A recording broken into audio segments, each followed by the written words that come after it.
നമസ്കാരം സുഹൃത്തുക്കളെ. ഈ ദൃശ്യങ്ങൾ ഒന്ന് ശ്രദ്ധിക്കുക. നമ്മുടെ രാജ്യത്തിൻ്റെ പ്രധാനമന്ത്രിയാണ്. അദ്ദേഹം ന്യൂസിലൻഡ് സന്ദർശനത്തിൽ ആയിരുന്ന സമയത്തുള്ള ദൃശ്യങ്ങളാണ് ഈ വരുന്നത്. നോക്കൂ, ഈ ഒരു ദൃശ്യം ഇവിടെ ആയിരുന്നുവെങ്കിൽ നമ്മുടെ ഈ ഇന്ത്യ മഹാരാജ്യത്ത് നിരവധി ഗോത്രവർഗ്ഗങ്ങളുണ്ട്, ആദിവാസി വിഭാഗങ്ങൾ. അപ്പോൾ ഈ വടക്ക് കിഴക്കൻ സംസ്ഥാനങ്ങളിലെ എവിടെയെങ്കിലും ആയിരുന്നുവെങ്കിൽ, പക്ഷേ ഇങ്ങനത്തെ വേഷങ്ങളിൽ പോലും നടക്കുന്നവർ നമ്മുടെ ഇവിടെ കുറവാണ് എന്ന് തോന്നുന്നു. ഇങ്ങനൊരു ദൃശ്യം നമ്മുടെ പ്രധാനമന്ത്രിയുടെ ഒപ്പം പുറത്തേക്ക് വരികയായിരുന്നെങ്കിൽ നിങ്ങൾക്ക് ഊഹിക്കാൻ പറ്റുന്നുണ്ടോ കേരളത്തിലെ ചില പ്രബുദ്ധ സോക്കോൾഡ് പ്രബുദ്ധർ അതിനിടുന്ന കമൻറ്റുകൾ? ഇതാണോ ആർഷഭാരത സംസ്കാരം എന്ന് ചോദിക്കും ഒരു കൂട്ടർ. മറ്റൊരു കൂട്ടർ ചോദിക്കുന്നത്, സ്വാതന്ത്ര്യം കിട്ടി ഇത്രയും വർഷങ്ങൾ കഴിഞ്ഞിട്ടും ഇവരൊക്കെ ഇപ്പോഴും തുണിയെടുക്കാതാണ് നടക്കുന്നത്, ഇത് ഇവിടുത്തെ ഭരണാധികാരികളുടെ കുഴപ്പമാണ് എന്ന തരത്തിൽ അതിനെ അവർ കൊണ്ടുകെട്ടും. എന്നാൽ നോക്കുക, ഇവരാണ് യഥാർത്ഥത്തിൽ അതാത് സ്ഥലത്തെ ഭൂമിയുടെ ശരിക്കുള്ള അവകാശികൾ, തദ്ദേശീയർ എന്ന് പറയും. ഇത്തരം കൂട്ടർ ഒട്ടുമിക്ക എല്ലാ രാജ്യങ്ങളിലുമുണ്ട്. ഇന്ത്യയിൽ മാത്രമല്ല, ന്യൂസിലൻഡിലും ആസ്ട്രേലിയയിലും ബ്രസീലിലും അമേരിക്കയിലും ഒക്കെ ഉണ്ട്. ചിലയിടത്ത് അവരായിരുന്നു കൂടുതൽ. പക്ഷേ വന്നു കയറിയവർ വംശാംശം നടത്തുകയും വംശഹത്യ നടത്തുകയൊക്കെ ചെയ്ത് അവരുടെ എണ്ണം ഇപ്പോൾ തീരെ കുറവാണ്. ഇപ്പോൾ ന്യൂസിലൻഡിൽ പോലും വെറും 10% ഇവർ മാറിയിരിക്കുന്നു. അവർക്ക് പക്ഷേ പാർലമെൻറ്റിൽ അംഗങ്ങളൊക്കെ ഉണ്ട്. അവരവിടെ പ്രതിഷേധിക്കുന്നതും പ്രസംഗിക്കുന്നതൊക്കെ അവരുടേതായിട്ടുള്ള രീതിയിലാണ്. നമുക്കതൊരു ഒരു പാട്ട് പോലെയോ ഡാൻസ് പോലെയൊക്കെ തോന്നും. നമ്മൾ കാണുമ്പോൾ അയ്യോ ഇതെന്താ ഈ പാർലമെൻറ്റിൽ ഇങ്ങനെ കാണിക്കുന്നതെന്ന് തോന്നും. പക്ഷേ ഇത് ന്യൂസിലൻഡിലോ ആസ്ട്രേലിയയിലോ എന്തിന് അമേരിക്കയിലോ ബ്രസീലിലോ ഒക്കെ കണ്ടാലും ഇവിടെയുള്ളവർക്ക് ഒരു പ്രശ്നവുമില്ല. പക്ഷേ അത് ഇന്ത്യയിലാണെങ്കിൽ അവർ അതിന് വേറെ നിറം കൊടുക്കും. ഇതാണോ ആർഷഭാരത സംസ്കാരം, ഇവർക്ക് തുണി കൊടുത്തുകൂടെ എന്ന് ചോദിക്കും. ഇത്രയും വർഷമായിട്ടും ഇവരെ ഒന്ന് മുഖ്യധാരയിലിട്ട് കൊണ്ടുവന്നില്ലേ എന്ന് ചോദിക്കും. അല്ലയോ, നിങ്ങൾ മനസ്സിലാക്കേണ്ട ഒരു കാര്യമുണ്ട്, ഇങ്ങനെയുള്ള ആളുകൾ ലോകത്തിൻ്റെ പല ഭാഗത്തുമുണ്ട്. ഇപ്പോഴും ആമസോൺ കാടുകൾ എന്ന് പറഞ്ഞ ബ്രസീലിലൊക്കെ ഒരുപാടുള്ള സ്ഥലങ്ങളിൽ ഇപ്പോഴും വേട്ടയാടി പച്ച മാംസം കഴിക്കുന്ന മനുഷ്യർ ഉണ്ട് അവിടെ. അപ്പോൾ ചോദിക്കും, ഇത്രയും ലോകമൊക്കെ വികസിച്ചിട്ട് എന്തുകൊണ്ട്?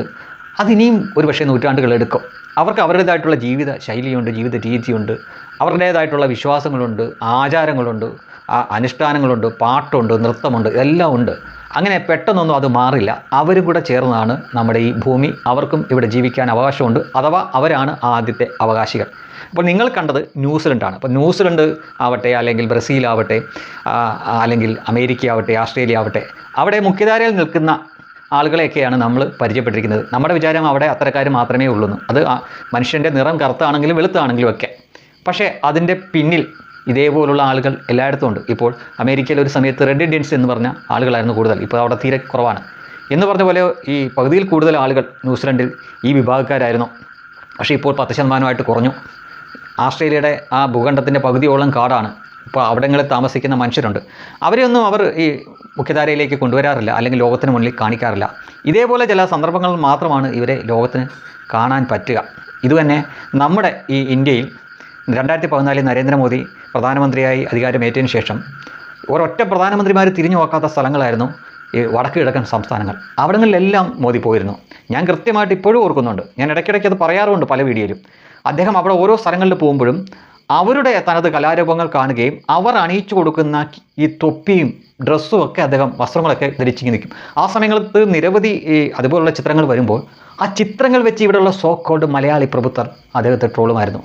സത്യത്തിൽ അവരുടെ ഒപ്പം ചേർന്ന് അവരിൽ ഒരാളാണ് ഞാനും നിങ്ങളുടെ കൂടെ ഉണ്ട് എന്ന് അവരോട് പറയാതെ പറയുകയാണ് ആ മനുഷ്യൻ ചെയ്തുകൊണ്ടിരുന്നത്. പക്ഷേ ഇവിടെ ഇരുന്ന് സോ കോൾഡ് പ്രഭുത്വർ അദ്ദേഹത്തെ പരിഹസിച്ചുകൊണ്ടിരുന്നു. ഇപ്പോഴും നിങ്ങൾക്ക് നോക്കിയാൽ കാണാം അത്തരം നിരവധി ചിത്രങ്ങളുണ്ട്. കൊമ്പൊക്കെയുള്ള, അല്ലെങ്കിൽ ഈ മയിൽപീലി പോലുള്ള തൂവലുകളും മറ്റുമൊക്കെ വെച്ച ഈ കുഴലും കൊമ്പും കുഴലും ഒക്കെ പിടിച്ചുകൊണ്ട് നിൽക്കുന്ന അമ്പും വില്ലും ഒക്കെ, ഇതെല്ലാം അവിടെ അതാത് സ്ഥലങ്ങളിലെ തദ്ദേശീയരായിട്ടുള്ള ആളുകളുടെ ആചാര അനുഷ്ഠാനത്തിൻ്റെ കൂടെ, പാട്ടിൻ്റെ കൂടെ, നൃത്തത്തിൻ്റെ കൂടെയൊക്കെ അദ്ദേഹം പങ്കുചേരുന്നതാണ്. അവർ വളരെ ബഹുമാനപൂർവ്വം അണിയിച്ചു കൊടുക്കുന്ന ചില സംഗതികളാണിത്. അതിനെ ഇവിടെ വെച്ച് ട്രോളിക്കൊണ്ടിരുന്നു. ആരാണ്?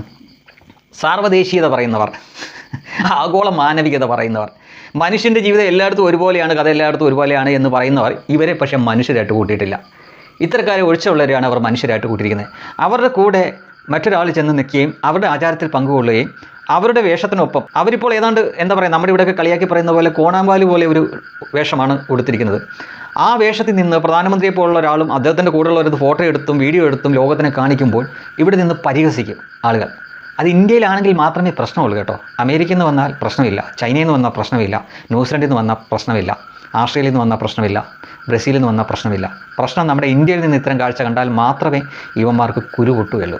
നിങ്ങൾക്ക് എന്നാണ് മനുഷ്യനായിട്ട് ജീവിക്കാൻ പോകുന്നത്?